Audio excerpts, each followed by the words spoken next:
Hi, I'd like to welcome everyone to the Logan Rotary Club. Today we have Peni Adams with us. She's from the Office of the Attorney General Patrick Morrissey. She's the Consumer Representative and Compliance Specialist for the Logan area. Thank you, Lola. I appreciate you guys having me here today, and I won't keep you long. I just want to let you guys in on some information from the Attorney General's office. But first, let me just explain a little bit about the Attorney General's office. You know, he is the, or she, if it were ever a she, would be the Chief Legal Officer for the state of West Virginia. And one of the things that, excuse me, that office does is consumer protection. And we are the consumers, so that office is given the task of protecting us from unscrupulous businesses and so forth like that. So basically, I work for the Consumer Protection Division. So I want to let you guys in on a few things that we do in the consumer protection.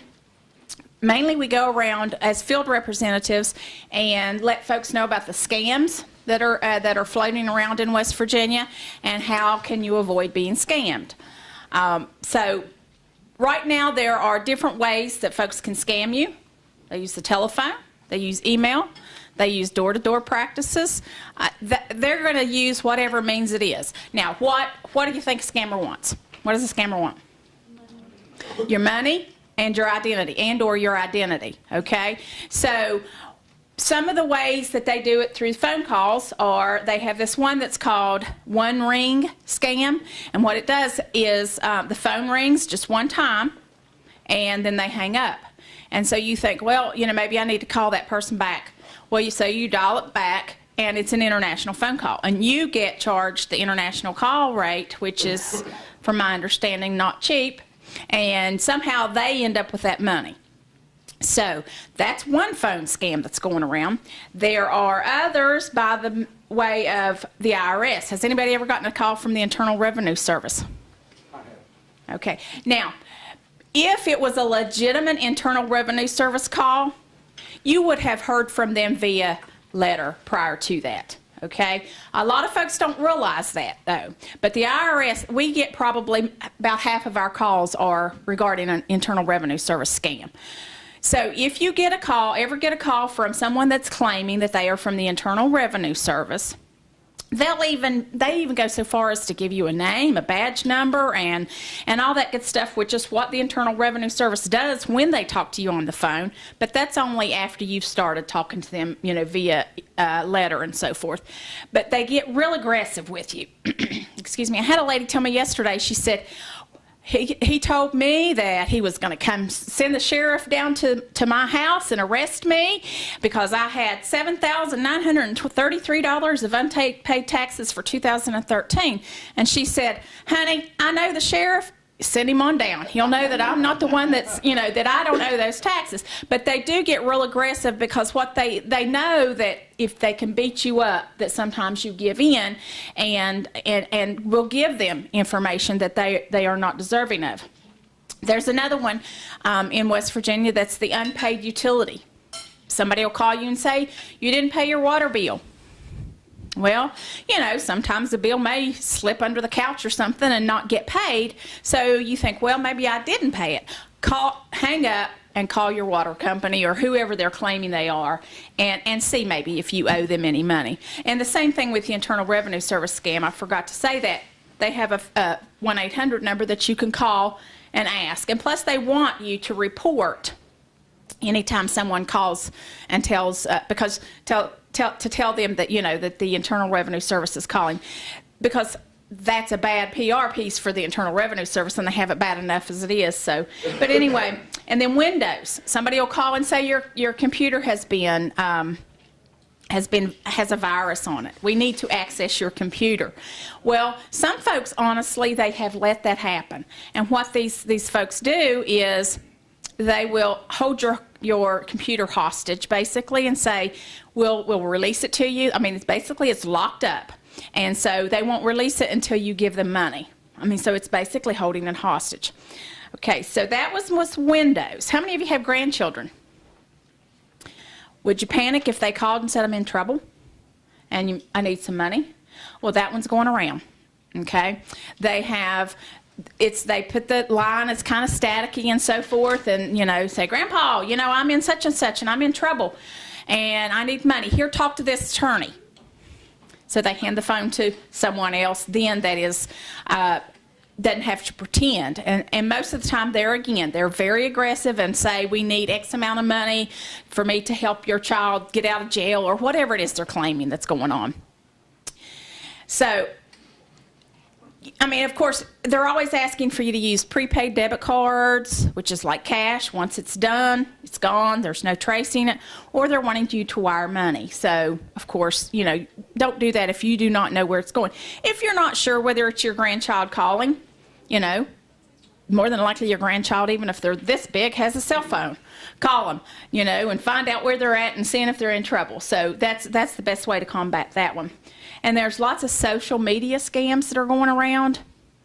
Actually had it happen to me. Had a pop-up window, say, I'm in so-and-so from a friend, and we ran out of money. Well, I thought to myself, I'm a state worker.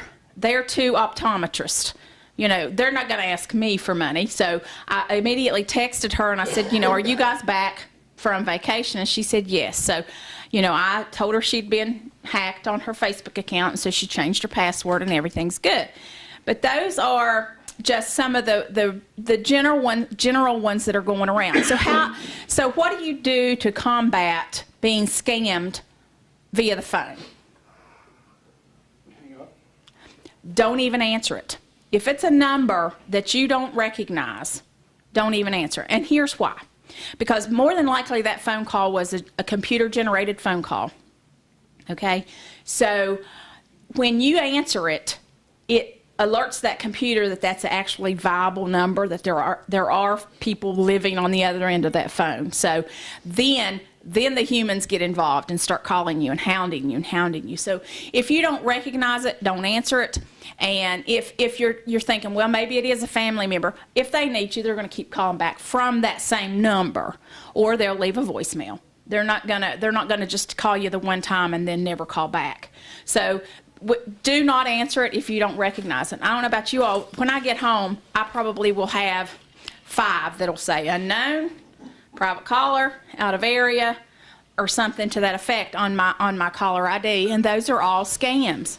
And these scammers are smart. They know how to regenerate a new phone number every time they call you.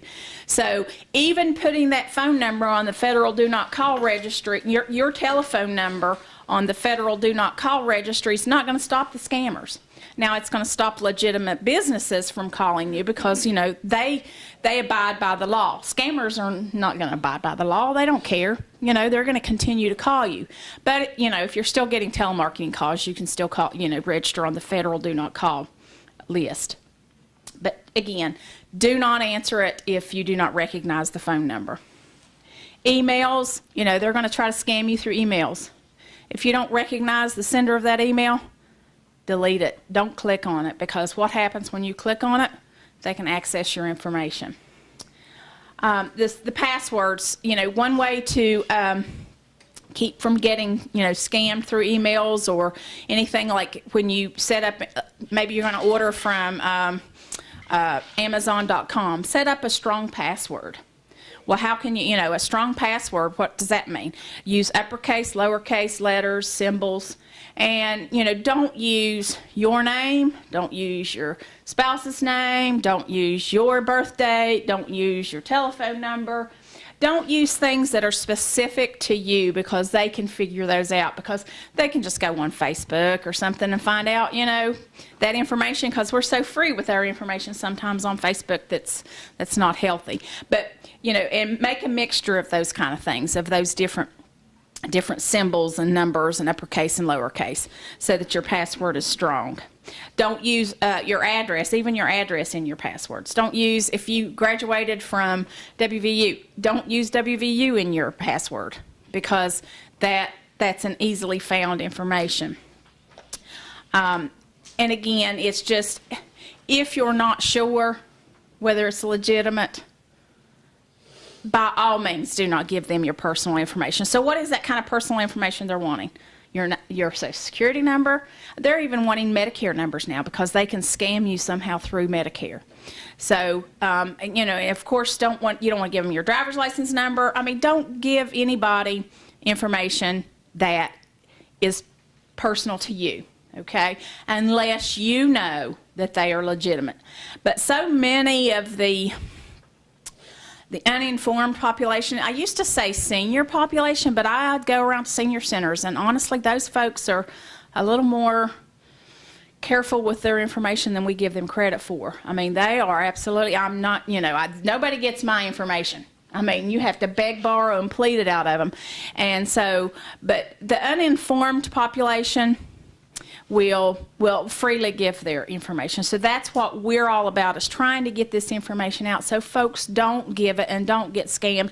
Because I don't know about you all, but I work for my money and I want to spend it my way. I don't want to give it to somebody else that doesn't deserve it. So it's very important to keep any information close to your heart and don't give it out unless it's legitimate. Like, I mean, you may even get somebody calling and say, I even got an email and I thought it was from my credit card, but I was like, no, they wouldn't tell me I have to update my information immediately. And that's a clue too.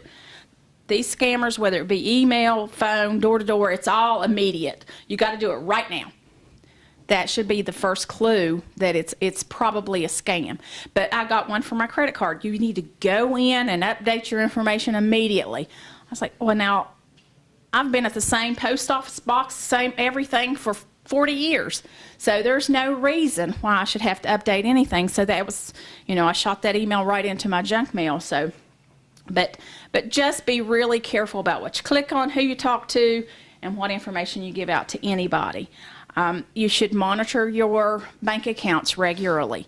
Monitor your credit reports. You can get free credit reports, one a year from Experian, TransUnion, and there's a third one that's just escaping me right now. But so what we tell, yeah, you can go in and get one today from Equifax, and then 4 months later go and get it from one of the others, and then that way every 4 months you're monitoring your credit and not having to pay for it. So keep good tracks of those type of things so that you know that no one's got your identity out there, because I don't know if any of you all have ever had your identity stolen, but it's really, really hard to recover from that.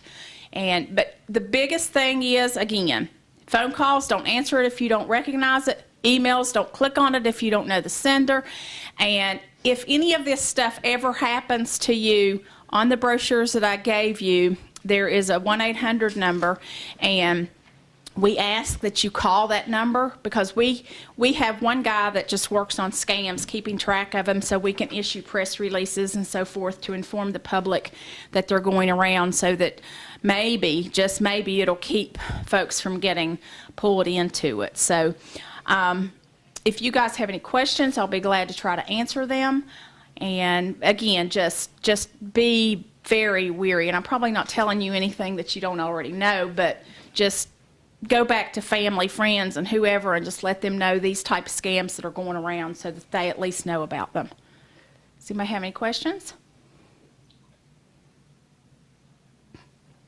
Okay. Thank you. Thank you.